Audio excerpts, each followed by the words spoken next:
अस्सलाम वालेकुम। मैं हूं हसन रज़ा और आप देख रहे हैं हसन रज़ा यूट्यूब चैनल। जो कहानी मैं आपको सुना रहा हूं उसका नाम है पत्थर के सनम और एपिसोड उसकी छठी है।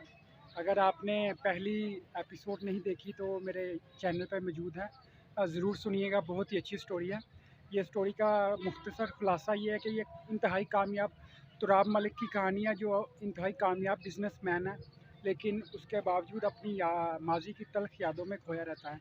और उसकी बीवी खालदा की है, जो उसके अजीब रवैये की वजह से उसको समझ नहीं पा रही। तो स्टोरी को शुरू करते हैं। छठी एपिसोड शुरू करने से पहले आप दोस्तों से गुजारिश है कि मेरे चैनल को सब्सक्राइब कीजिएगा और वीडियो को ज़रूर लाइक कीजिएगा। 5वीं एपिसोड यहाँ पर ख़त्म हुई थी। तुराब और खालदा कमरे के अंदर जाते हैं। खालदा कहती है ये तो बहुत गंदी सी जगह है, यहाँ तो कोई बहुत मुश्किल से रहता होगा। आज छठी एपिसोड शुरू करते हैं। बिस्मिल्लाहिर्रहमानिर्रहीम। तुराब, हाँ, यहाँ 2 लोगों ने बहुत मुश्किल से ज़िंदगी गुजारी है, अपने 2 बच्चों को साथ लेकर।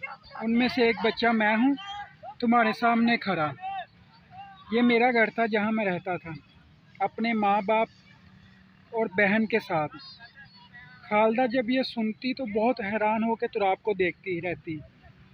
मैं 17 साल का था। मेरे अब्बू अब्बास एक चौकीदार की नौकरी करते थे। आमदनी बहुत कम थी घर की, अखराजात बहुत ज़्यादा थे। वो हमें किसी बात की कमी ना हो कोशिश करते, हर चीज़ हमारी पूरी करते। खुद कम खा लेते, भूख ना होने का बहाना बना लेते, लेकिन हमें किसी चीज़ की कमी नहीं आने देते।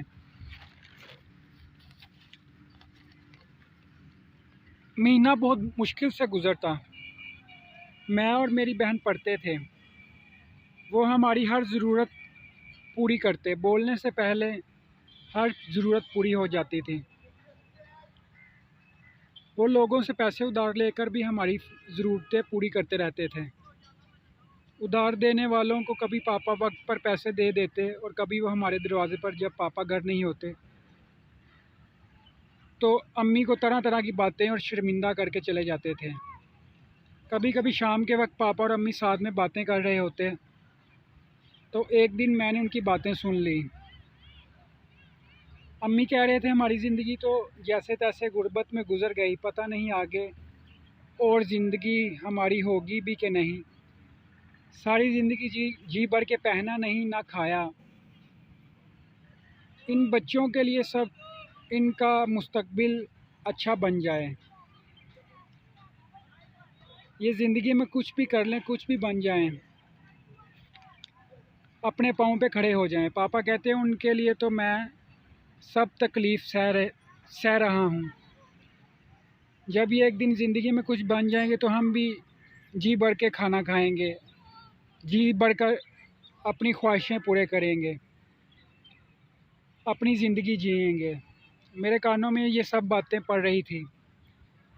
मेरी आंखों से आंसू निकल रहे थे। अगले दिन पापा जब काम पर चले गए तो मैंने अम्मी से बोला मैं भी काम करूँगा। मैंने रात को सारी बातें सुन ली थी। मैं अब नहीं मज़ीद पढ़ूँगा। मेरी अम्मी ने कहा तुम जानते हो ये ख्वाब तुम्हें और तुम्हारी बहन को पढ़ाने का तुम्हारे अब्बू का है। जब उनको पता चलेगा तुम नहीं पढ़ोगे तो वो जीते जी मर जाएंगे। अगर बेटा वो हमारे हालात बदलना चाहता है तो पढ़ो। जितना ज़्यादा पढ़ोगे इतने हमारे हालात तुम बदल सकते हो। मेरी माँ ने मेरे हाथ में कलम थमाया और कहा इसकी ताकत बहुत ज़्यादा है। अगर तू कुछ करना चाहता तो बस पढ़। मेरा बेटा मजबूर होकर मैंने फिर पढ़ाई शुरू कर दी।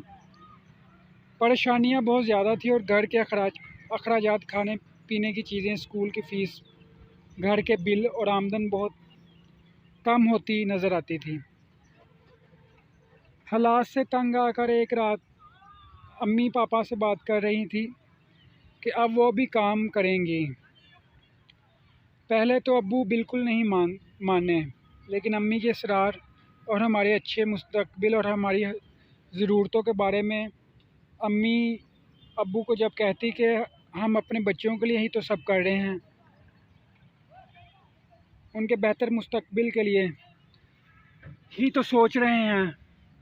कुछ वक्त की बात है, जब हमारा तुराब पढ़ाई के बाद एक अच्छी सी जॉब करेगा तो फिर सारी ज़िंदगी आराम ही करना है। वो रात मेरे लिए बहुत मुश्किल थी। नींद थी जो आंखों में थी ही नहीं। हुमा बाजी को भी एहसास था कि हमारे वालिदैन कितनी मुश्किलों से हमारी ज़रूरतों को पूरा कर रहे होते हैं। अम्मी को हार्ट का मसला था, लेकिन वो फिर भी दवाई लेकर नहीं आती थी ताकि पैसे बच जाएं और वो घर में इस्तेमाल हों। जब कभी अम्मी की तबीयत बहुत ज़्यादा ख़राब हो जाती तब मजबूरी में बस वो दवाई लेकर आती थी। अब्बू चौकीदार की ड्यूटी ख़त्म करने के बाद बहुत ज़्यादा थक जाया करते थे, लेकिन उसके बाद छोटे मोटे काम की तलाश में रहते थे। उधर अम्मी भी मोहल्ले की औरतों से काम के लिए कहती। अम्मी ज़्यादा पढ़ी लिखी तो नहीं थी, बस इसी वजह से उन्होंने लोगों के घरों में कामकाज करना शुरू कर दिया। ये बहुत मुश्किल वक्त था हमारे लिए। अम्मी को लोगों को घरों में काम करना, बर्तन धोते सोचने के तसव्वुर ही ने मुझे बहुत ज़्यादा एहसास कर दिया था। ना चाहते हुए भी मैं बहुत कुछ अपनी आंखों से देख रहा था।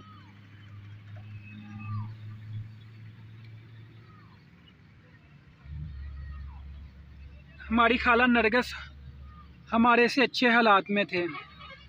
उनके शौहर सरकारी अफसर थे और सबको पता था हमारे रिश्तेदारों को उनकी ज़्यादातर कमाई हलाल के पैसे से नहीं आती थी।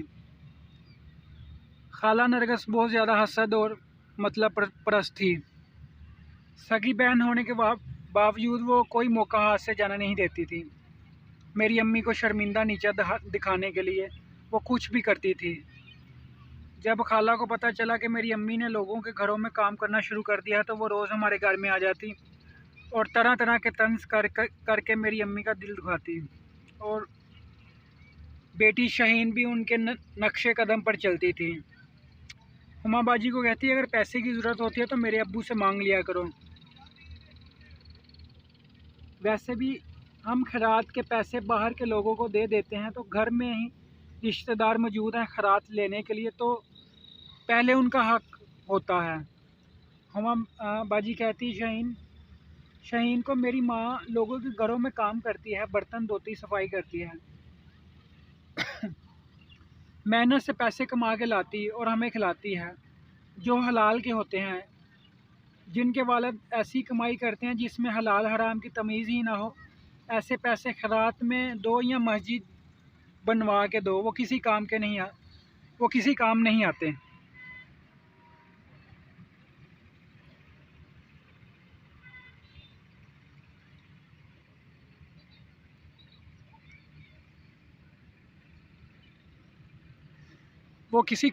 यहीं पर आज के एपिसोड ख़त्म करते हैं दोस्तों। आपसे गुजारिश है कि मेरी वीडियो को लाइक कीजिएगा और चैनल को सब्सक्राइब कीजिएगा। इंशाल्लाह जल्दी अगली एपिसोड में आपसे मुलाकात होगी। अल्लाह हाफिज़।